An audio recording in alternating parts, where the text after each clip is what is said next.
زندہ پیر گھمکول شریف پہاڑوں کے بالکل دامن میں یہ مقبرہ ہے۔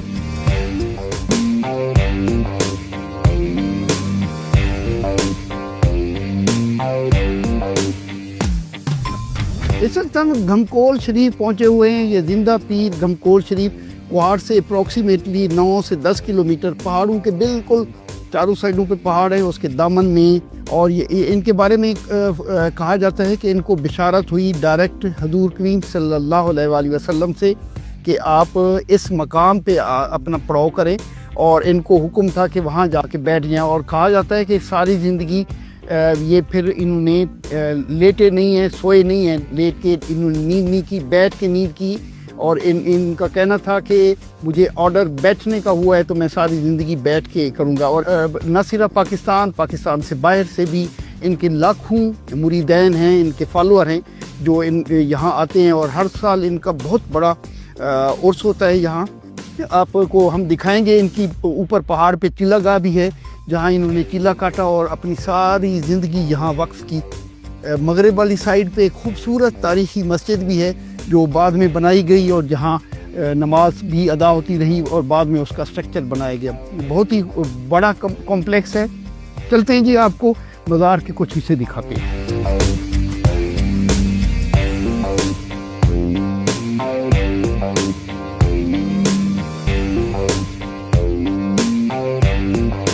یہاں جو پیر صاحب تھے ان کی آپ کو ہسٹری بھی تھوڑی سی ڈیٹیل بھی بتاتے، لیکن میں اس سے پہلے ان کی جو چلہ گاہ تھی، عبادت کی جگہ تھی، تو جب انہوں نے 1952 میں ان کو بشارت ہوئی کہ آپ یہاں جا کے اپنا پڑاؤ کریں اور یہاں سے ہی تبلیغ کا اور دین کا کام جو ہے نا آپ سٹارٹ کریں، تو وہ پہاڑ کے ایک اوپر والے حصے میں پہلے شفٹ ہوئے۔ اس کے بعد یہ ایک نیچرل غار تھی، آپ دیکھ سکتے ہیں یہاں انہوں نے اس جگہ پہ مقام پہ بیٹھ کے اپروکسیمیٹلی کوئی 15 سے 20 سال یہاں انہوں نے اپنا فیض جو ہے نا لوگوں میں بانٹا۔ اس کے بعد وقت کے ساتھ ساتھ وہ ایک دوسرے جو حجرہ تھا وہاں شفٹ ہو گئے، اور ان کے جو مریدین ہیں، ان کے پیروکار ہیں، وہ بھی بڑھتے رہے، اور اسی طرح یہ فیض کا سلسلہ جاری رہا۔ جس وقت انہوں نے یہاں قیام کیا، یہ بالکل جنگل تھا، ویران تھا۔ اب دیکھ سکتے ہیں چاروں سائڈوں پہ بلند پہاڑ ہے، اور یہاں انہوں نے اپنی زندگی کا زیادہ حصہ اللہ کی عبادت میں گزارا۔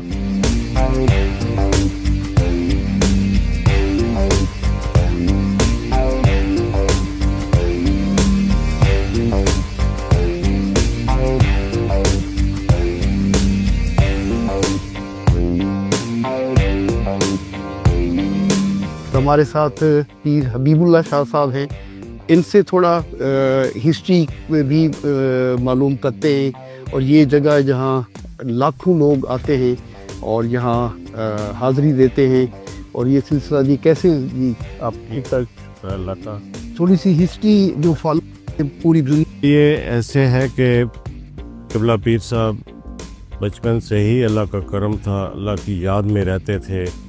1952 میں پیر صاحب قبلہ حج پہ گئے، اور وہاں جا کے انہوں نے حضور صلی اللہ علیہ وسلم کے روزے پہ دعا مانگی کہ میرا ارادہ تو ایبٹ میں جانے کا، آپ کا کیا میرے لیے حکم ہے؟ تو ان کے حکم سے قبلہ پیر صاحب یہاں اس گھمکول شریف میں آئے۔ اس کے بعد سوائے حج کے پیر صاحب کبھی بھی اس گھمکول شریف سے باہر نہیں گئے، اور ہمیشہ ممنوع دنوں کے علاوہ پیر صاحب روزے سے ہوتے تھے، رمضان روزہ رکھتے تھے، خود باجماعت نماز پہ 5 وقت جایا کرتے تھے، اور عشاء کی نماز کے بعد تقریباً تہجد کی نماز تک یا ختم خواجگان کی محفل ہوا کرتی، وہ پیر صاحب خود بیٹھا کرتے تھے، اور اتنے لوگوں کو انہوں نے خوف خدا اور حضور صلی اللہ علیہ وسلم کی محبت کا درس دیا۔ آج یہ جگہ اگر آباد ہے تو پیر صاحب کہتے تھے کہ مجھے اس پہ فخر ہے کہ حضور صلی اللہ علیہ وسلم نے مجھے یہاں بٹھایا، اور آج اس جگہ پہ جتنی بھی مخلوق آتی ہے، فرماتے تھے یہ میرا گھر نہیں، یہ خدا کا گھر ہے۔ دعا میں بھی کہتے تھے خدا اپنے گھر سے کسی کو خالی نہ بھیجے۔ تو ہمیشہ یہ کہتے تھے کہ میں جب حج کے بعد اس طرف رخ کیا، میں آیا تو یہ بیابان جنگل تھا، یہاں لوگ دن کو بھی آتے ہوئے ڈرتے تھے، کوئی لوگ اس طرف جو ہے نا رخ نہیں کرتا تھا۔ تو لیکن جب حضور صلی اللہ علیہ وسلم کا حکم ہو گیا اور فرمانے لگے میں آیا، اوپر غار ہے پہاڑ کے پاس، اوپر غار، اس میں آئے تھے، تو جب فرمانے لگے کہ میں نے کہا بس اب لوگوں سے تو کٹا فضار ہے جنگل میں، ایک آگے سب دنیا چھوڑ کے تو دنیا داری ختم.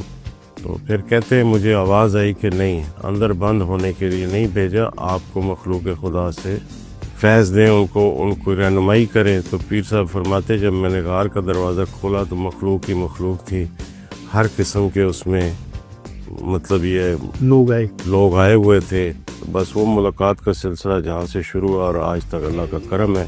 یہ جگہ کی فضیلت اگر ہے تو صرف اللہ کے ذکر کی برکت سے اور حضور صلی اللہ علیہ وسلم کی عطا ہے، جس وجہ سے یہ جگہ ہمیشہ آباد ہے. اچھا کہا جاتا ہے کہ یہاں جو اللہ کا ذکر ہے وہ کبھی بند نہیں ہوا. اگر نماز اذان کا وقت ہو چکا ہے اس کے بعد آپ کو ذکر ہی سنائی دے گا، اور رات کے ٹائم آئیں گے یا جس وقت بھی آئیں گے تو ہمیشہ قرآن کی تلاوت ہوتی ہے. ہمارا عقیدہ بھی یہی ہے کہ ہم اہل بیت کے بھی ماننے والے ہیں اور اہل صحابہ کے بھی ماننے والے ہیں. ہمارا یہی عقیدہ ہے، اور یہی عقیدہ جو ہے نا اہل سنت والجماعت کا ہے.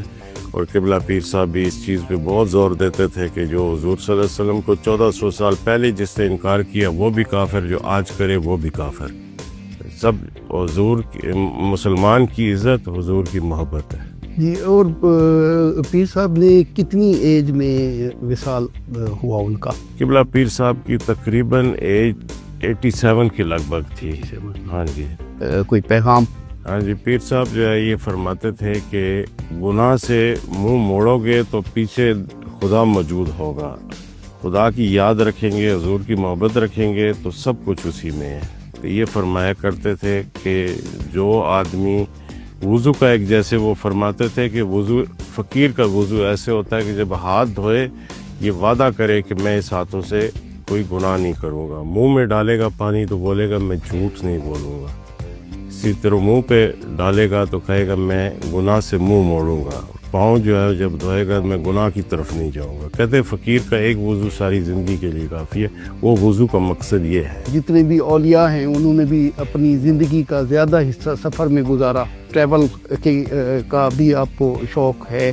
بس جی، وہ بھی اگر جاتے ہیں تو اللہ کی رضا کے لیے، مخلوق خدا کی خدمت کے لیے. اور باقی بھی جتنے بھی اولیاء کرام ہیں اگر وہ بھی انہوں نے بھی قدم رکھا تو اللہ دین کی خدمت کے لیے اور اللہ کی رضا کے لیے. تو اولیاء کرام کی جو ایک مشن ہے وہ یہی ہے کہ خدا رسول سے جوڑنا، حضور کی محبت دل میں ڈالنا، یہی سب کچھ ہے. تھینک یو جی. بے شک انہوں نے جیسے فرمایا کہ جو مومن جب وضو کرتا ہے تو اس میں ساری چیزیں کمپلیٹ آ جاتی ہیں، اور جگہ جگہ پہ جو اسلام پھیلا انہی لوگوں کے، ان اولیاء کی بدولت ہی یہ ہوا.